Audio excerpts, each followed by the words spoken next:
Welcome back. This is part 1, video 4 of my eyes guide. In this video, we'll be talking about board selection. I've listed out all of the boards, all 8 boards, including both the 2 horizon boards, and that is board H and also board G. Remember, eyes is one of the horizon spirits, so if you get eyes, you will also get board H, G, and F. Now, board H and G are both going to be together, so you won't be able to play it. You won't be able to separate them, or maybe you will be able to cut up the board and separate, but I don't know yet.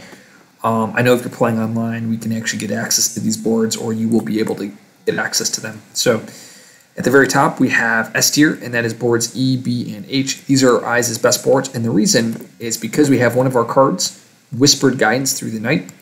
This card requires jungle presence placement, and that is so important for this card, because this is how we're going to be moving Dahan around.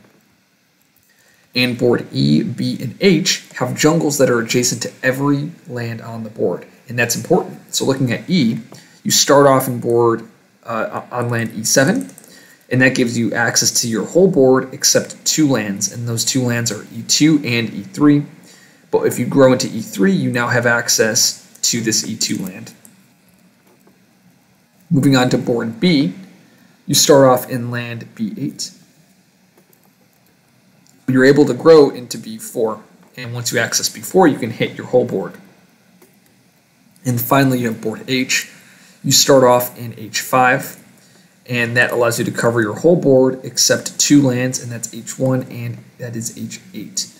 Regardless of which board you pick, no matter what, you won't be able to cover 2 of those lands, and that is, I guess, I've already mentioned those.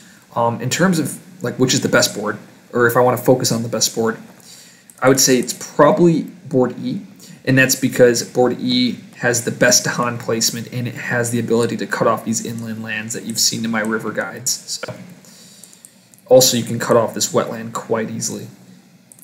And since you also have Dahan on the coast, it's easier into Scotland and England because you're able to do counterattacks better.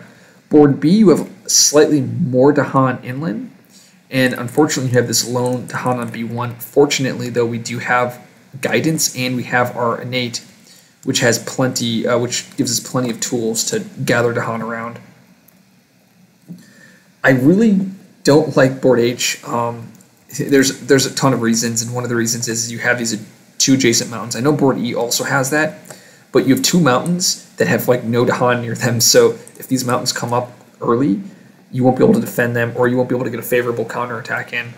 In addition, you have like this land H is adjacent to so many lands. You're adjacent to 2 lands plus your 2 coasts, or this land H2 is adjacent to a ton of lands. And it's very hard to get your Dahan from the northern part of the island down to the southern part. And I've actually recorded all of my gameplay videos already, and there's a couple games where I literally have like jungle come up and then mountain, jungle, mountain. It's just this endless, I'm trying to get to these lands, but then I'm trying to get up here, and it's just very, very challenging.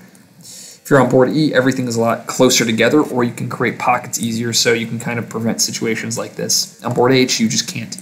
Now, that doesn't mean board H is a bad board. I actually think board H is a very strong board just because of that jungle rule. Looking at board A now, or the A tier boards, we have board D and board C. There's one flaw with both of these boards, despite both of them being excellent Dahan boards, and that is your land D8 and your land C8. And you'll notice you can't get access to Dahan because there's no adjacent jungle to that land. So if this land type comes up multiple times, you're going to have a lot of problems. Now, you will have to change your strategy up. You would like to use eerie noises to kind of push out stuff that's exploring or building in that land, such that you can prevent that land from becoming a real big problem. Because once this land gets buildings and once cities start popping down, you won't be able to dislodge it because you'll need to get Dahan in that land, and you can't. So, yeah, both boards D and C have that same issue. Luckily, though, both of these boards have quite nice Dahan positioning. As you've seen in my stone video, board C having the trifecta of Dahan here is just incredible. And then you also start basically near at almost all of your lands on board C. I really like board C just because this presence, being able to hit both of your coastlands right from the beginning, is excellent. let's see, is there anything else? Okay, so let's move down to our last tier, and that's board, the B tier boards, and we have board A, board G, and board F. These three boards have the same problem as both boards D and C, except they also have weaker Dahan placement. So look at board A, you have this really weak Dahan on A6, as well as having that land on A1 that you can't get Dahan into. And because that land's a coast, that can become a big headache, because it's going to come up. It's likely to come up more often than not. Looking at board G has the same problems as board H, where you have like a ton of inland lands, and it's very hard to kind of create a cutoff point. But it's actually even worse than that. And you have this land on G2, or not G2, G3, that you can't easily access Dahan into. In addition, if you're playing Russia, you're going to have both of your beasts and jungles, which means if that jungle explorer comes up, it'll be hard to. You'll have to either lose a beast or you're going to take a Russia 6 that's forced. Let's see. And then, another thing is land 2 on G2 is a chase into 5 lands, which is pretty absurd. So you have 5 lands that you can't cut off. It's just ridiculous. I can't believe that this board is going to get printed. So, and then lastly, we have board F. And board F has, I think it's one of the worst boards. I don't know, all three of these are pretty terrible, but board F has this F7 that just can't get access to Dahan. As you can see, like you don't even have the jungle, as well as there's no Dahan in adjacent lands. So it takes 2 actions to get Dahan into the land. So yeah, you're pretty much boned if this ever comes up. Now, like as I've stated in all my videos, all because I'm saying these boards are bad, that doesn't mean you're just instantly going to lose.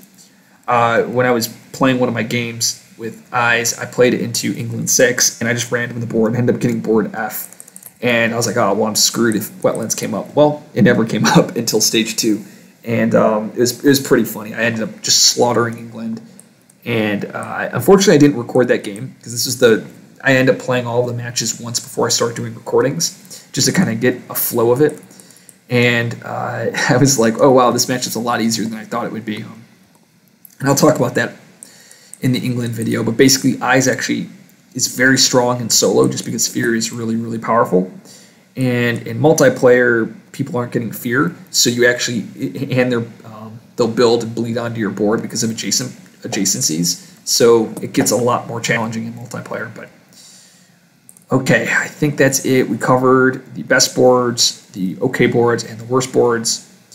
In my playthrough videos, I'm going to be focusing mainly on board E.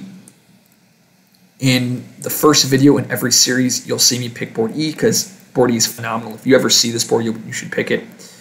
And then the other half of the videos, I'm going to pick board H, and that's just because we have Eyes, and Eyes is a Horizon Spirit, which means you're going to get this board. So if you're playing Spirit Island for the first time and Eyes, you want to play Eyes as your main spirit or whatever, I'll show you how to play it on board H. So that concludes this video. In the next video, we'll be talking about combos. See you then.